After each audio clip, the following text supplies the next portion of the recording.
Hello, everyone, and thank you for joining us for today's session. My name is Iskia, and I'm the Facilities Coordinator for the Redmond Reactor Space. Before we start, I have a few things to go over. Please take a moment to read our Code of Conduct. We seek to provide a respectful environment for both our audience and presenters. We encourage engagement in the chat, but please be mindful of your commentary, remain professional and on topic. We're going to share useful links throughout the chat, and the session is being recorded, so it will be available on demand in about 24 to 48 hours on the Microsoft Reactor YouTube channel. And that brings us to today's session. It should run for approximately about 1 hour with time for questions throughout. And I will now turn it over to our speaker for introductions. Thank you so much. My name is Josh. I'm a cloud developer advocate for the data team here at Microsoft. And today's session is on data governance on the modern data estate with Microsoft Purview. So this session should help you understand some knowledge on data governance with Microsoft Purview. And so just get right into it. I'm going to cover I'll go over some slides and then do a quick demo on the Azure portal. Feel free to drop in your charts as we proceed, and I'll answer, if there are any questions, I'll answer them before diving into the demo, and then after the demo, as I'm winding up on my presentation. Okay, so thank you. So data has become one of the most valuable assets. And on the other hand, you're finding that data estates are becoming increasingly diverse and complex. And so because of this, there is an urgency. There's an urgency around data governance, and organizations need to ensure that they have processes and policies in place to ensure that data is accurate, consistent, and compliant with regulations. So this session should provide you with the opportunity to gain knowledge on data governance with Microsoft Purview, and some of the key learning objectives. The key learning objectives will include concepts of Microsoft Purview, how to browse, search, and manage catalogs using Microsoft Purview, and also using Microsoft Purview in Azure Synapse Studio. So if time allows, we're going to cover Azure Synapse Studio, but the major highlight for today should be browsing, searching, and managing your catalog assets using Microsoft Purview. So before we proceed, one thing we need to note is that the volume, variety, and velocity of data are accelerating dramatically, and the complexity of creating an enterprise knowledge graph is becoming complex. So we are actually generating data faster than we are able to understand it. And without the right people, processes, and capabilities in place, it's going to become very difficult to answer fundamental questions like, what data do you have in your organization? Is the data that you have trustworthy? Are people getting the data they need? Are people getting the data they need to make the right decisions? Are they getting it fast? Are they getting it fast enough? And are they managing data in a compliant way? Now, just to proceed. The Microsoft to get the right answers to these questions when possible. To get the answers to these questions, it is only possible when your data assets are connected and managed in a cohesive function. This is why we have the Microsoft Intelligent Data Platform, which is a cloud data platform that will empower your organizations to invest more time in creating value rather than managing their data estate. So this platform will have the capabilities across databases, analytics, governance, which will help you meet specific business needs. And they'll help you answer the questions that I had highlighted in the previous slide. And one of the good things with the Microsoft Intelligent Data Platform, it should also help you integrate with other Microsoft services, such as the M365, Power BI, and anyone in your organization, whether they are a data scientist, a data analyst, a domain expert, they can be able to access, analyze, and share data through the Microsoft Intelligent Data Platform. Now, what are the elements of successful data governance? there are 4 of them, and as you will see, once we start talking about Microsoft Purview, which is our data governance platform here at Microsoft, you will realize they try to meet these four elements. So the first element for successful data governance is having the capability to manage the growing data landscape. So whether your data is residing on premises, whether it's on multiple clouds, whether it's from your SaaS application or different business units, multiple clouds or SaaS applications, you need to be able to manage your data regardless of where it is residing or where it is located. The other one is overcoming operational silos. So in your organization, definitely you have different business units that are headed by different individuals. You have IT, data stewards, data engineers, and all of them have different needs or or access needs to the data that you have. The other thing you need to ensure is that people want to use the data as fast as they can. They can also trust the data they are using, and they are also using it within the required guidelines. And that's why we mentioned about increasing data agility. And the last one is ensuring that you are compliant with industry regulations. Now, introducing Microsoft Purview, which is our unified data governance platform. So with Microsoft Purview, as I've mentioned in the previous one, with Microsoft Purview, you can be able to have data, maybe it's residing on premises, or it's residing on multiple cloud, on the cloud, either Azure or whatever, or any other cloud. Maybe it's on Amazon S3 buckets, or you have your SaaS applications. Regardless of where your data is, you can be able to bring your data sources into Microsoft Purview using the data map. So the data map will help you, make, the data map makes your data meaningful by graphing your data assets and their relationships across the data estate.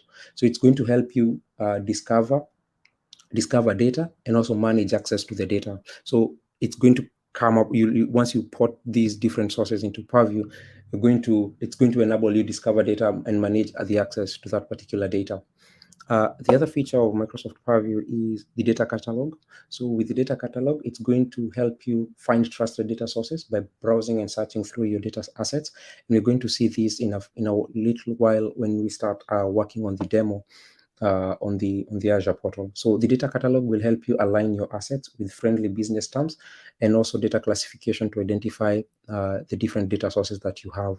Then we also have the data estate insights. So these are going to give you an overview of your data estate to help you discover what kind of data you have and where that data is actually coming from. And the last important thing is data sharing and also data policy, so which governs the access to data. So this one is going to allow you to securely share data internally or cross organization with business partners and customers. So those are the 4 key features for Microsoft Purview. And as we mentioned in the previous slide about the elements of successful data governance, you can be able to see we are able to manage the growing data landscape. We are able to overcome operational silos, increasing data agility, and also complying with industry regulations.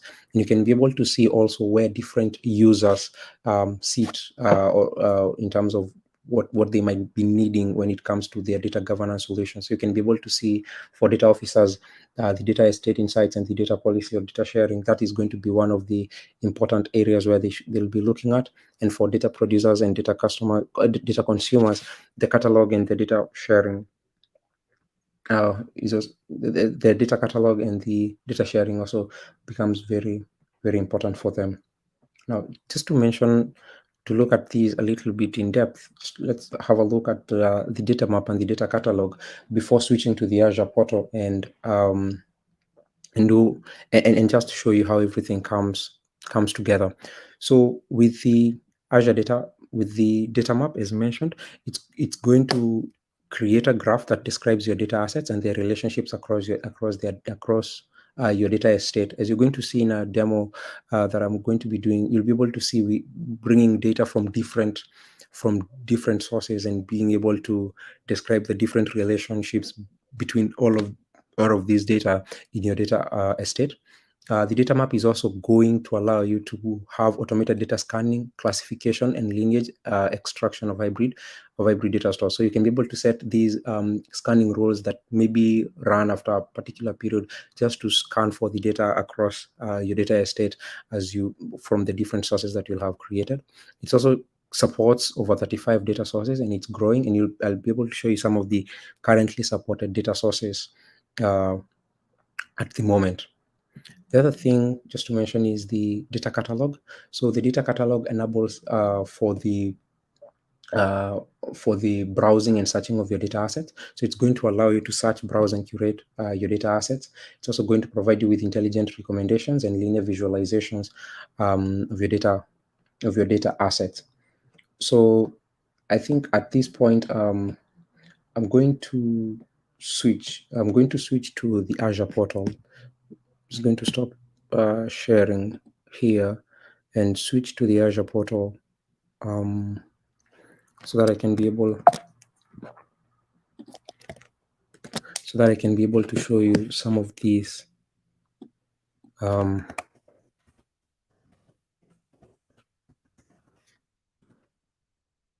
that I can be able to show you. So let me know when you can see my screen.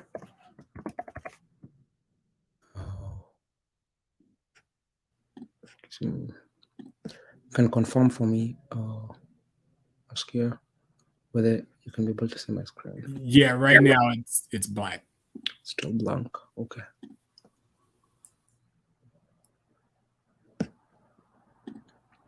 All right. What about now? No, not yet. Not yet? No. I'm already sharing. Not sure whether you can be able to bring it in. I stopped sharing, so maybe you can add it again. Oh, yeah.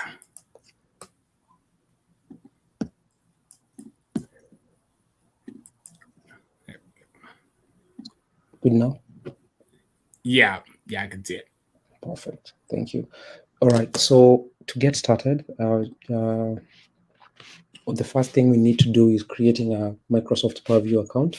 So as I mentioned, Purview is a unified data governance solution that should help manage and govern your data at large. And it's going to combine different services for scanning, collecting, and organizing your data. So to do this, we just need to go to Azure portal. You just need to have an Azure subscription, and then you just go to create a resource, and then you can just search for Purview. And then you'll be able to find this one, Microsoft Purview. Click create. I'm going to select your resource group. Provide a name for your Purview account. So demo. And then you select your location. So I'm just going to select US. And then provide your managed resource group name. And then you enable your Event Hub namespace. And then under networking, ensure select on all networks, and then you can proceed to review and create. And that way you're going to successfully create your Purview account. So this is going just to validate, and then you can go ahead and create. And after that, you'll have created your Microsoft Purview account. I had already created one ahead of time, just to save on time. As for this particular session. So as I had mentioned, the prerequisite is you just need to have an Azure account and an Azure subscription, and then you'll be good to go. So once you've created your Purview account, you're going to come right inside here, inside our resource group. I have several resources, and I'll be able to explain the different resources that I have here as I progress. So once I create my Purview account, let's see where it is. So here it is. So this is the Purview resource. So once you've created, you just need to click on this tile for the Open Microsoft Purview Governance Portal. So this should open up in a new tab.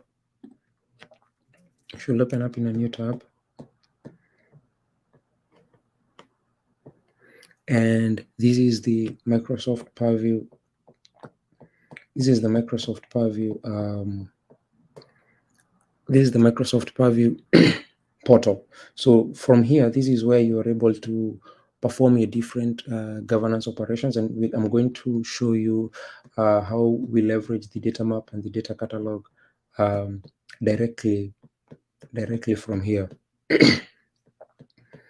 So what we need to do is, if you are to expand at that particular point, the first thing I just need to show you or just to mention is the capability I mentioned about data sharing, where you are able to add different individuals across your organization and specify the access level they have for you, the access level they have for your for the data. So if I was just to expand here and click on data map, and then under collections, inside here I can be able to see this is the default collection that is created. However, I had also created a separate collection down here, but this is the default collection that comes once you create your Purview account. Under role assignments, you can be able to see, you can be able to add different role assignments. So by default, since I'm the one who has created this account, you can be able to see I am under the collection admins role, data source admin roles, data curators, data readers, data share, insight readers. And so you can be able to come directly here and you can be able to come directly here and edit and add your the different role assignments.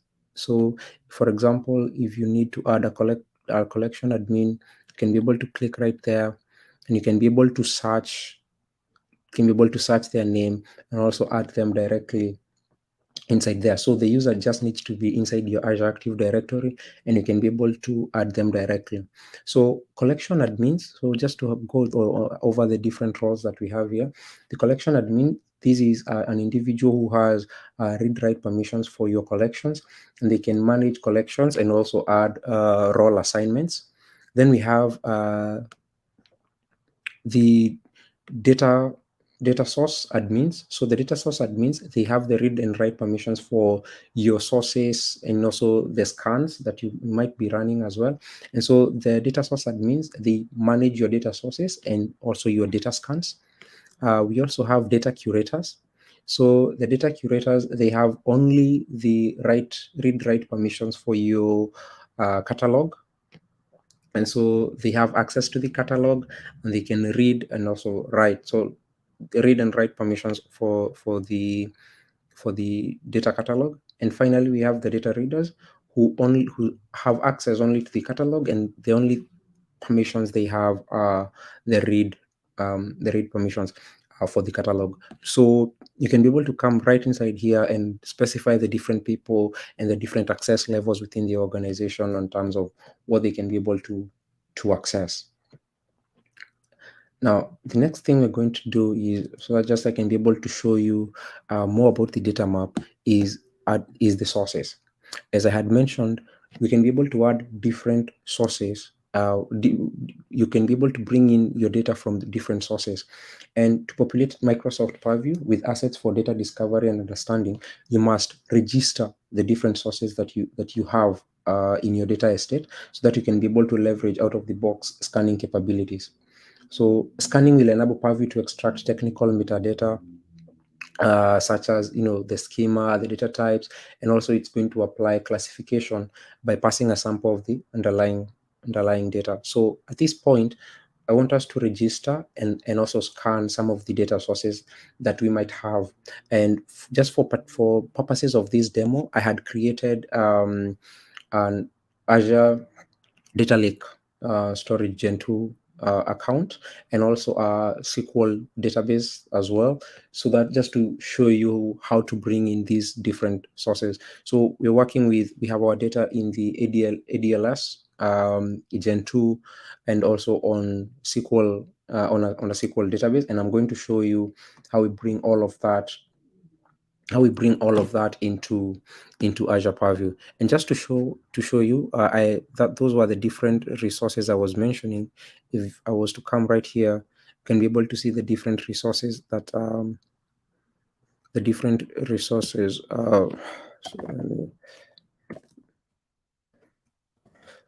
let me show you the different resources that I have inside this resource group. Okay, that might not be very clear, but let me just show you. So you can be able to see I have a key vault. So the key vault is what I'm using to store the credentials for the SQL server.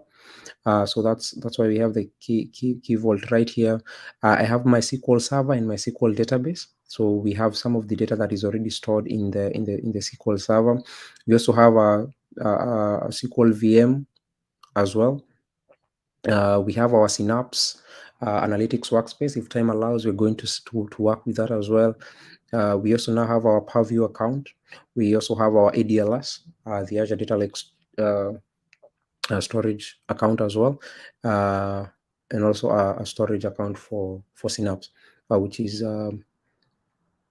also an Azure Data Lake account for Synapse as well. So these are the different resources we have, and I'm just going to show you these for the purposes of just an illustration of where our data is residing. So our main data sources for this demo will be data coming in from the Azure SQL database, and the other one coming from the ADLS Gen 2. So to do that, what we just need to do is we just need to come right here under sources. But before we do that, I'm just going to switch to Azure Storage Explorer. You can be able to see Azure Storage Explorer right here. And this is our ADLS Gen 2 account, and I want to add some data right inside here. So I'm going to use the Bing coronavirus query set data. So I've already downloaded that onto my device. So I'm just going to click here. I'm just going to create a blob container, and maybe I can call it raw data. And then from here, I'm just going to upload a folder. So I have a folder on my device that has all of these data. So I'm just going to select the folder. It's right here under downloads, Bing. And then I'm just going to open that. And then I'm just going to upload. So that should upload our data into the ADLS Gen 2 storage account. So once it uploads, from there we'll be able to navigate back onto Purview and now link this ADLS Gen 2 as one of our data sources. So you can be able to see it has uploaded the data successfully. So if I was to open here, you can be able to see we already have our data in our TSV data right inside here. So I'm just going to switch back to the Azure portal. Maybe I can zoom in this a little bit. It's a little bit visible. And then I'm just going to come here under collections. As I had mentioned, this is the default collection, but I had created a new collection called Contoso. So collections in Purview are used to organize data sources, scans, and assets in a hierarchical model based on how your organization plans to use Purview. So the collection just allows you, to organize your data sources in whatever way your organization has structured or has classified its assets. Now I'm just under this collection which I created called Contoso. I can now add my first data source, which is an ADLS source. So what I just need to do is come under here and then just click right there to register a new source. And as I had mentioned, you can be able to see the different sources we have. So you can be able to see we have Azure, which is multiple cloud. We have AWS. We have Cosmos DB, Blob Storage.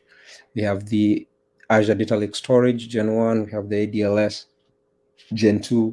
We have the MySQL, the SQL databases. You can be able to see we have very many different sources. You can be able to see Salesforce, which is data that will be coming from your SaaS your SaaS platforms as well.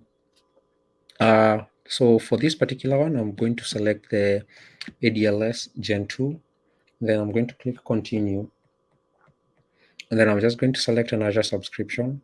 So my Azure subscription, and then the storage account name. I had shown you had created an ADLS account before, and then the collection. So that way I'll be doing that, and then I'm just going to click register. So at this point, we've just registered a data source, and the assets have not yet been written into the catalog. So the assets will be available in the catalog after the scan has finished running. So what we've just done is we've just connected, or we've just registered a data source, and then once we do our first scan, we're going to have the data. Sorry, we're going to have the assets written into the catalog. So what I'm going to do is just to scan, to run my first scan. So to do that, I'm just going to click on new scan. You can provide it with a name. I'm just going to leave it as it is. And then right here, and selecting the collection, I'm just going to select the collection, then continue. And then you can be able to see now it's been able to identify our data that is in the ADLS, the data that we've uploaded in the ADLS Gen 2 storage account. So you can be able to see we have our data here. So I'm just going to click continue. And then I'm just going to select the default one, but you can be able to change. But in the interest of time, I'm just going to select the default one. You can be able to select whether it's this, you want this to run you can make these recurrent by configuring right here. But for purposes of this demo, I'm just going to run it once, and then continue, then save and run. So that's going to initiate this scan. And if I was to click on right here on view details, you can be able to see the scan right here. It has been queued, and it's going to start running as it proceeds. So I'm going to add the second data source as we wait for this one to continue running. So I'm going to add the second data source. So for this one, I'm just going to click on sources, and then register. So for this one, it's an Azure SQL database. So continue. I'm going to select the server. So I already have that. And then you select the collection. I'm going to have it under that. So as I had mentioned, you'll add your different sources to the different collections depending on how your organization has structured that. Then I'm just going to register. Again, we're not writing into the catalog, just registering a data source. Once we run our first scan, that's when we're going to have these written to catalog. So again, I'm just going to click right here and do the first scan. So I'm going to select my database. So for the credential right here, I'm going to use the SQL authentication. So I had already created the credential, just to show you how we did that. Once you come under management, and right here inside credentials, you can be able to see I've created a credential where it's able to fetch these credentials from the vault. So that's where we're getting the credentials from.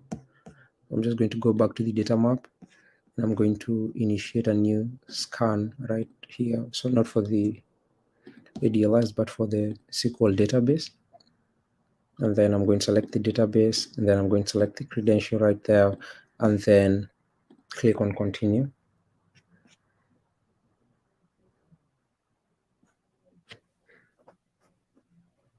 So that should connect, and then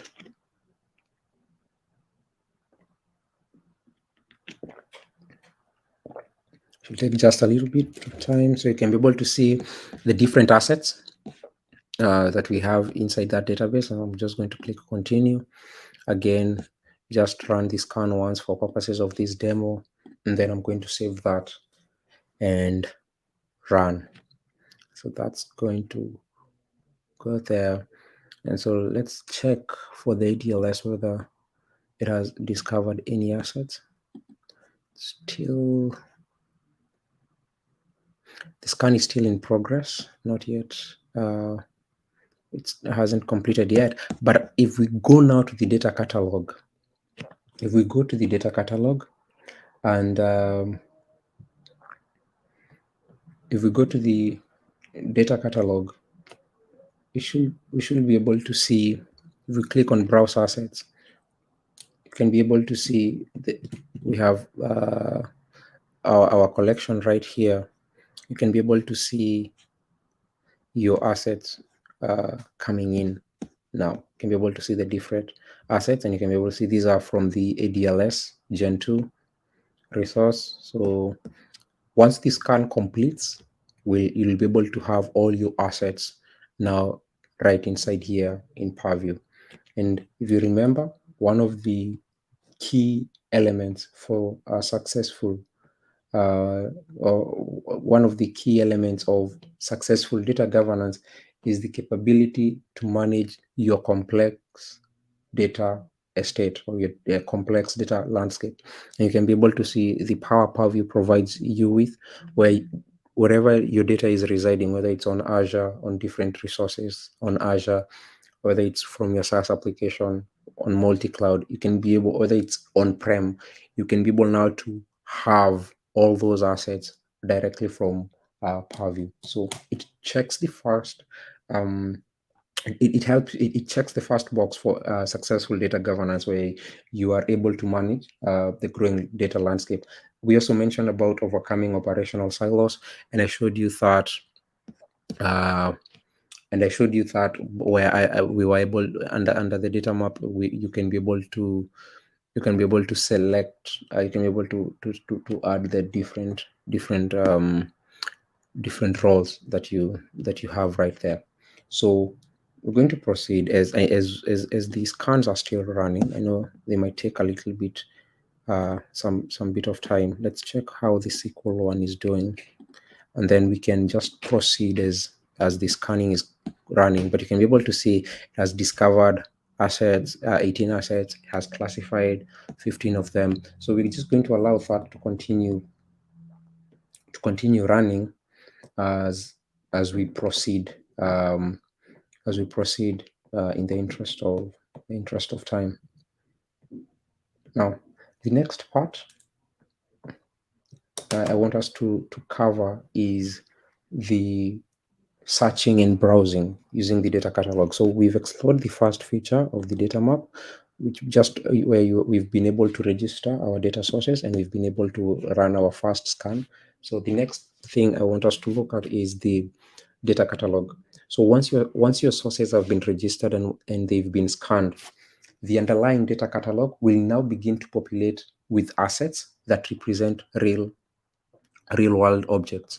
So this could be a table in your Azure SQL database, and then these assets will now start surfacing on the Purview search experience. So you can be able to come inside here, and you can be able to search for you can be able to search directly inside here. So just going to allow that to first finish running, and then we can be able to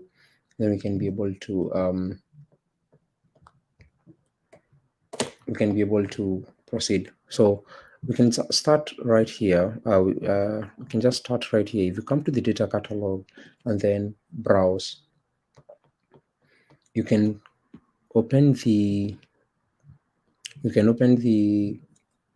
browse assets. I'm going to zoom out a little bit.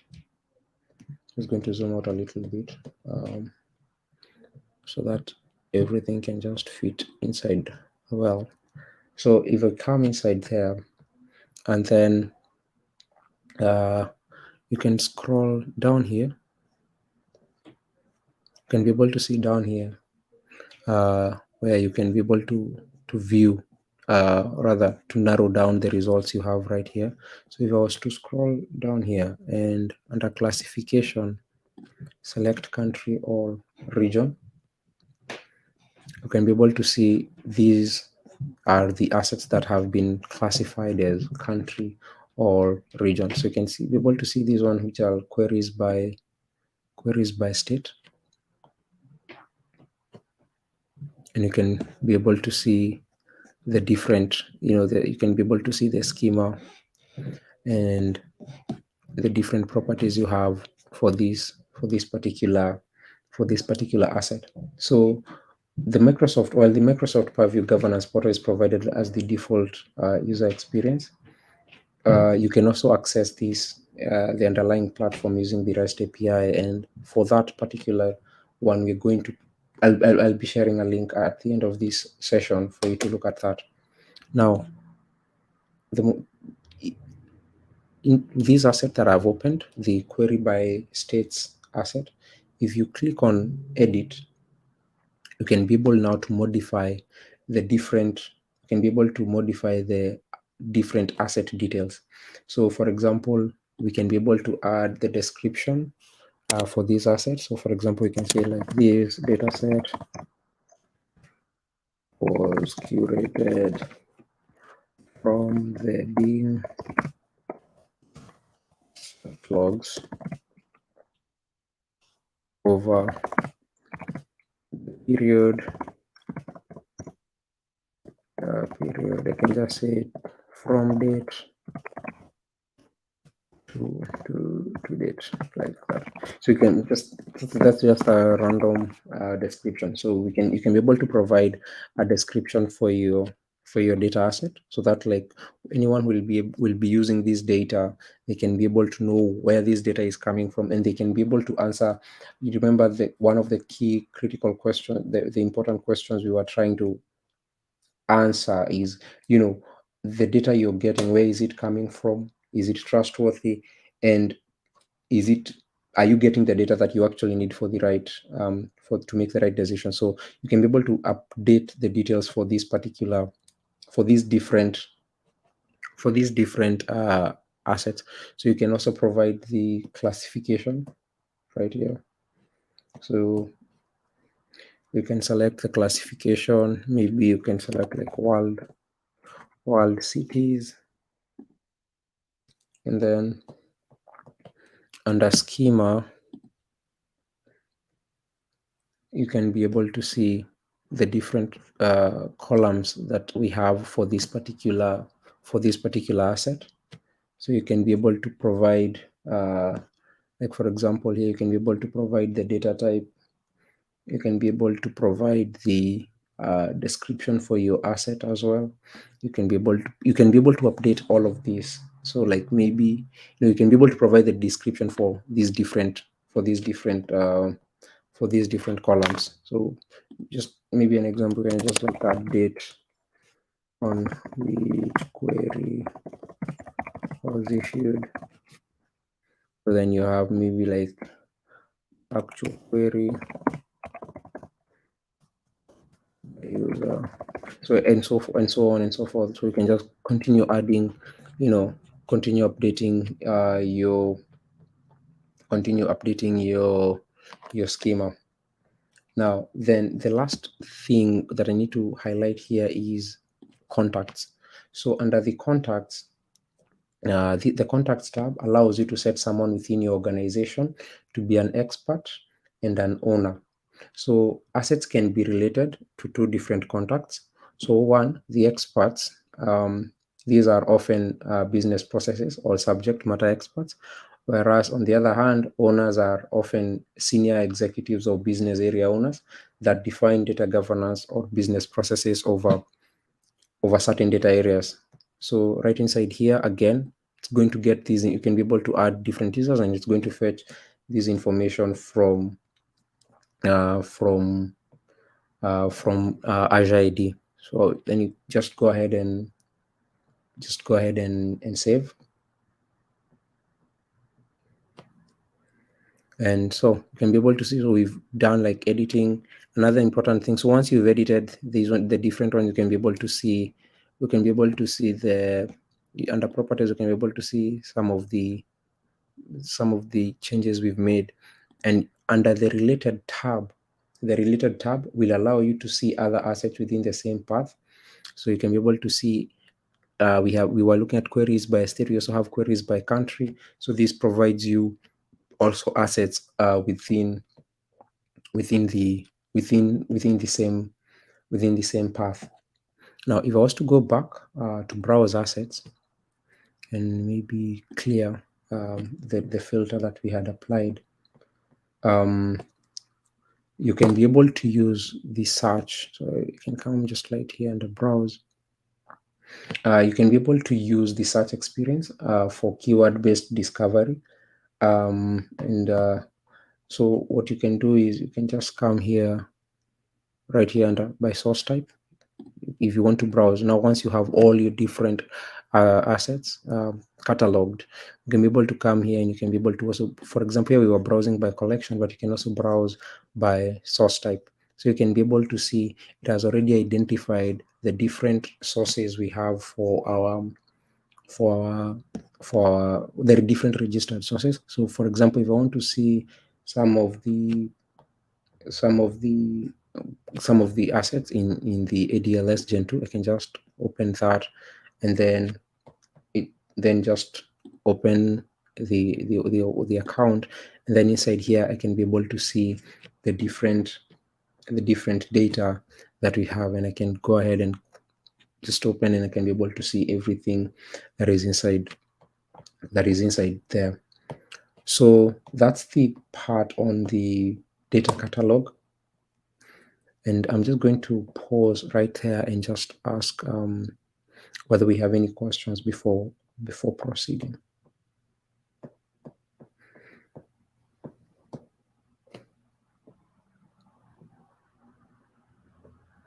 All right. Do you have any questions? I'm not sure whether there are any, so I'm just going to proceed. The other important thing I need to show for Purview is the classifications.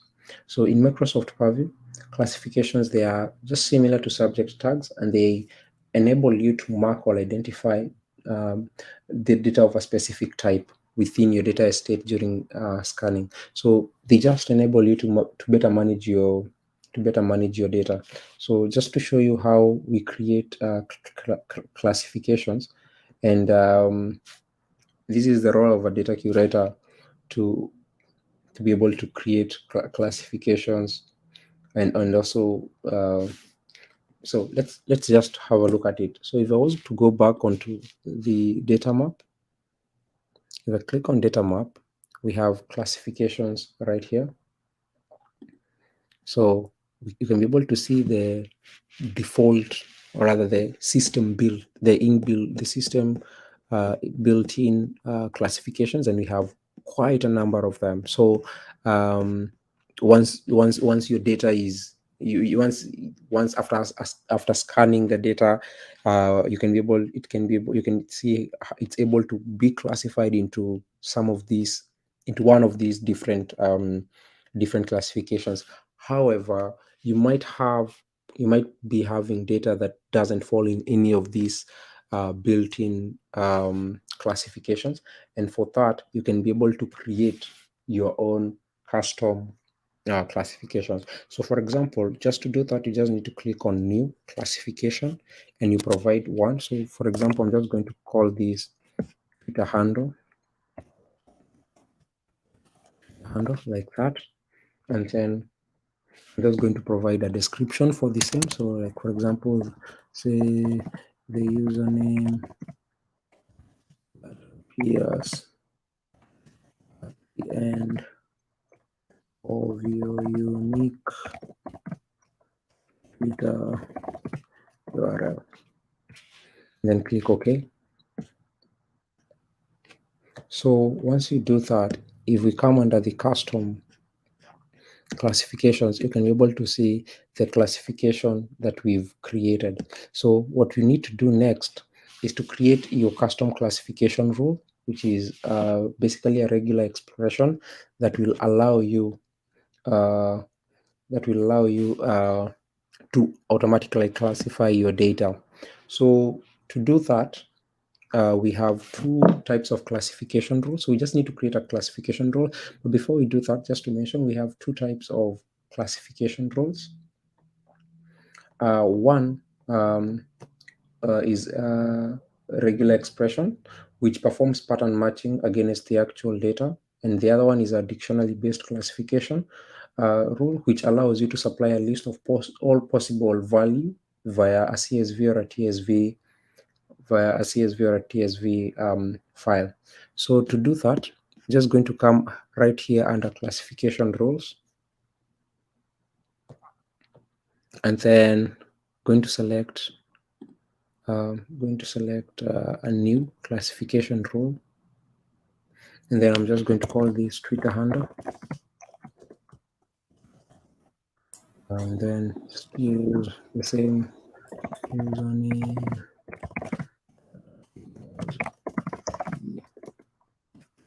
And Twitter. Hi, Josh. It looks like we've got a question from Ram. So I'll put it up there for you. All right. Let me finish the classification part and then I can look at it. Okay. Hello? You can hear me clearly? Yeah, that sounds good. All right. Perfect. So providing the name of your classification rule and then a description of the same.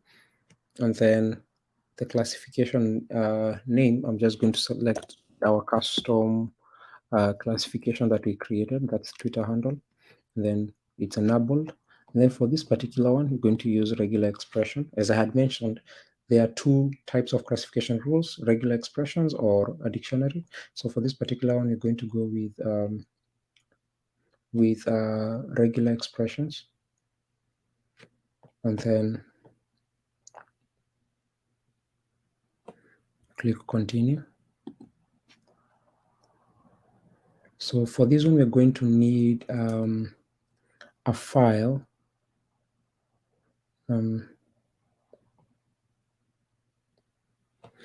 So I'm just going to need just a minute. I'm just going to pull in a particular file for just to show you that. Just a minute.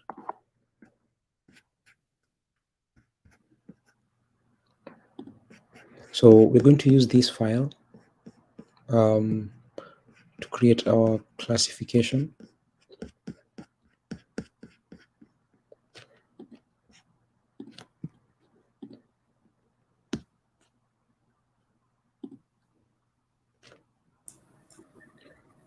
All right, so I'm going to upload this file.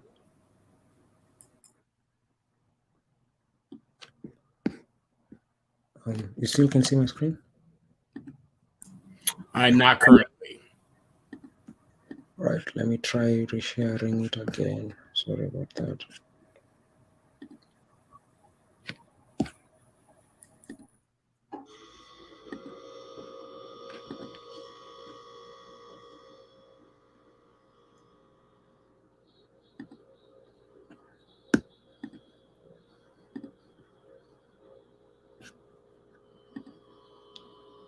Now, what about now? It's now visible? Not yet. Not yet. Okay.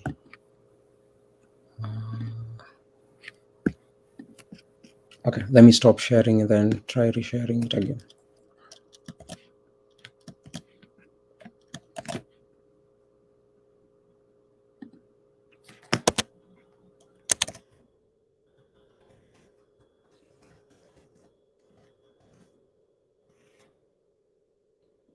I'm now sharing it again. Hope you can be able to see it now. Yeah, unfortunately, it's still got a black screen. Right, let's see.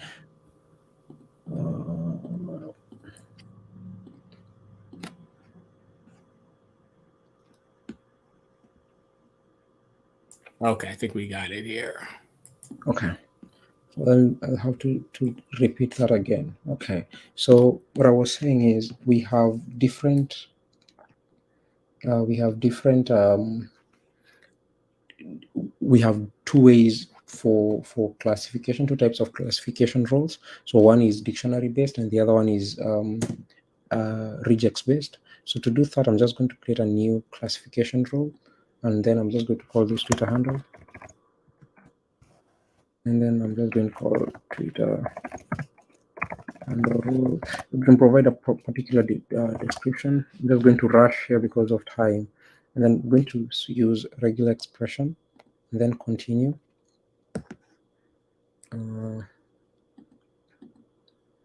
Right. So for this one, you need to provide a file to create patterns. So I'm just going to select these file, and I'll try availing these at the end. So I have this Twitter handles.csv file. I'm just going to open that, and then you can be able to see it's showing patterns from columns. So you now select which the particular one you want. So we need this one after the @ symbol and all of that. So I'm just going to select that's the pattern we need, and then we're just going to add to patterns. So the thing is, you don't need to be an expert with regex. You just need to upload your custom data, and then it's just going to get that for you. And then you have your data pattern right there. So I'm just going to do a quick modification right here. So instead of that, you're just going to have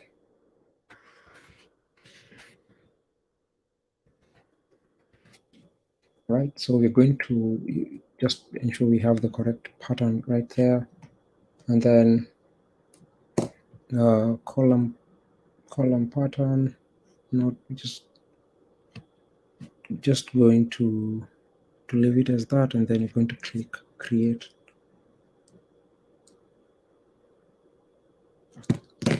All right. So once we finish that, we've now been able to create our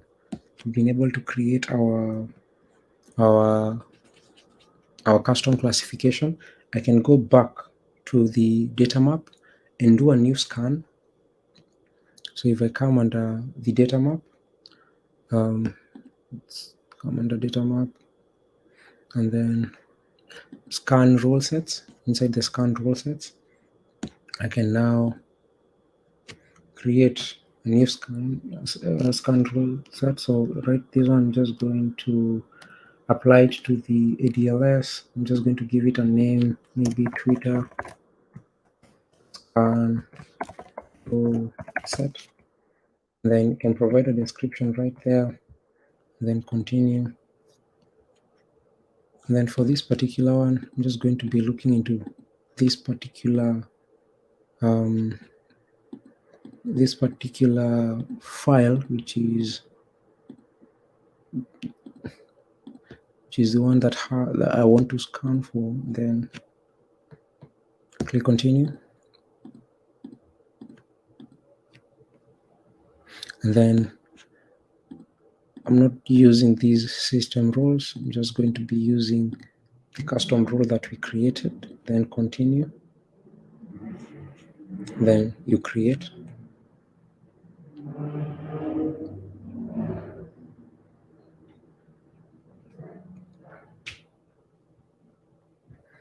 So, and then just like that, you can now be able to add, because of time, I might not be able to do that. You can come back maybe to your ADLS and upload a CSV file with Twitter handles and initiate a new scan.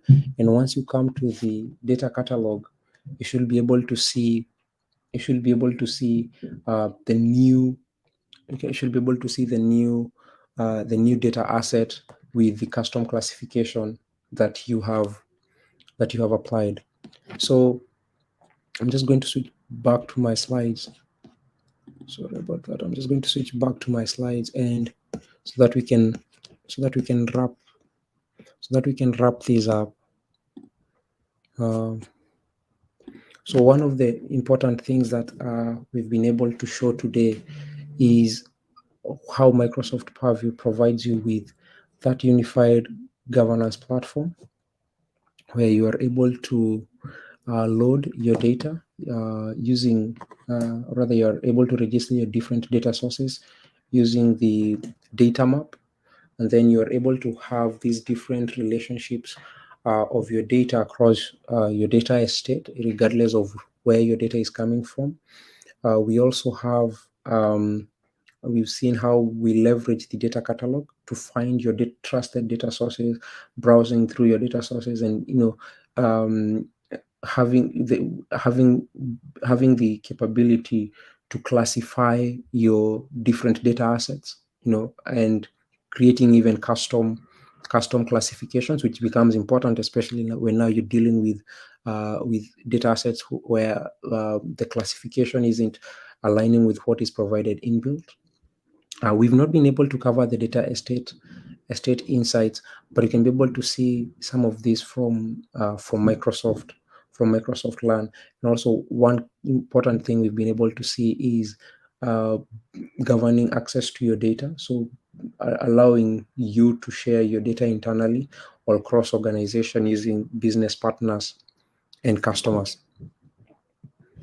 So been able to cover much of that, but just to mention about how data the data estate insights looks like.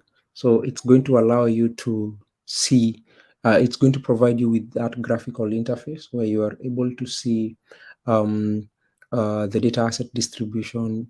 Since you're able to have a look at the sensitive data, and everything is just right there in a graphical um, interface.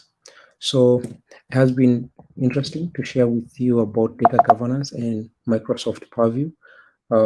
This is an introduction to data governance and Purview, and in the coming months, we'll be doing a series for data governance and how you can build your E2E scenarios on Purview. So thanks so much for joining in. I see we have 3 minutes, and I can be able to answer some of the few questions that we might be having.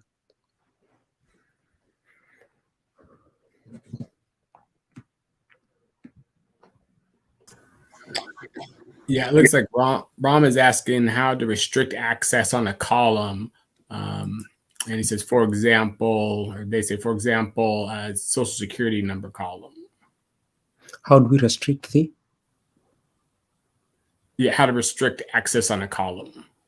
How to restrict access to a column. So just to let me try opening so that I can be able to just.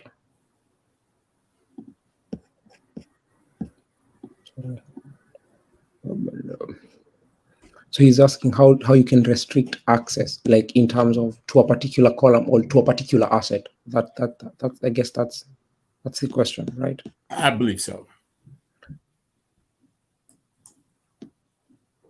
So right inside here, when you're creating, or rather under the data map, when you are creating your collections, you can only specify on the high level of your particular assets, of your particular collection. So for this particular collection, so like for example, if I have a collection that has particular user sensitive data, maybe I will be having a different collection. And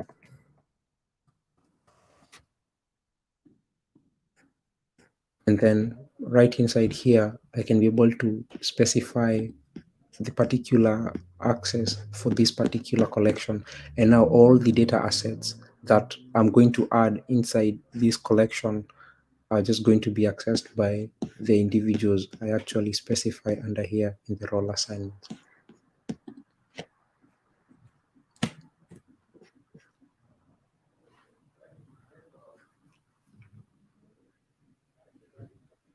Right. Any other question? It looks like that's all we've got so far. Right. Okay. So thank you everyone for joining in today's session, and hope to see you next when we have a series on data governance. Thank you. All right. Well, thank you all for joining, and thank you to our speaker, Josh. If you have any feedback, we would love to hear what you have to say. So we will put up our survey link, and our event code for this particular session was 17583. Appreciate your time, and thank you all for joining. Bye.